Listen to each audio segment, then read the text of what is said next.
అల్లు అర్జున్ ని శుక్రవారం పోలీసులు అరెస్ట్ చేయడంతో చిత్రసీమ ఉలిక్కిపడింది. ఈ విషయం టాలీవుడ్ నుంచి బాలీవుడ్ దాకా అన్ని పరిశ్రమల్లోనూ చర్చనీయాంశమైంది.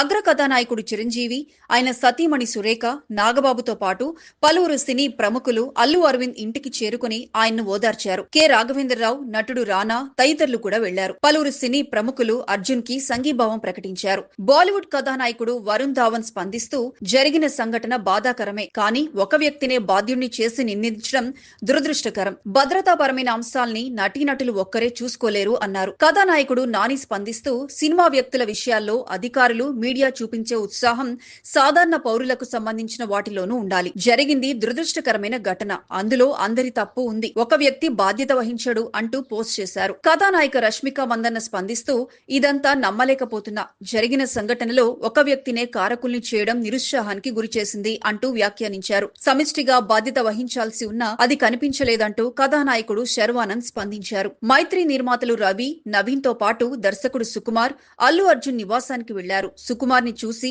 అల్లు అర్జున్ భావోద్వేగానికి గురయ్యాడు. వెంటనే హత్తుకొని కాసేపు ఆప్యాయంగా మాట్లాడుకున్నారు. ఇక తాజాగా అల్లు అర్జున్ నివాసానికి విజయ్ దేవరకొండతో పాటు ఆనంద్ దేవరకొండ కూడా వెళ్లినట్లు తెలుస్తోంది. రౌడీ స్టార్ గా పేరు తెచ్చుకున్న విజయ్ దేవరకొండకు అల్లు అర్జున్ కు మధ్య సన్నిహిత సంబంధాలున్నాయి. అల్లు అర్జున్ అలా వైకుంఠపురం సినిమా విడుదల సమయంలో విజయ్ దేవరకొండ తన రౌడీ బ్రాండ్ నుంచి ఐకాన్ పేరుతో ఉన్న బట్టలను కూడా పంపించారు. ఆ తర్వాత ప్రమోషన్స్ లో వాటిని వాడారు అల్లు అర్జున్. ఇక తాజాగా దేవరకొండ బ్రదర్స్ ఇద్దరు ఐకాన్ స్టార్ అల్లు అర్జున్ నివాసానికి వెళ్లారు. ప్రస్తుతం దానికి సంబంధించిన ఫోటోలు, వీడియోలు సోషల్ మీడియాలో వైరల్ అవుతున్నాయి.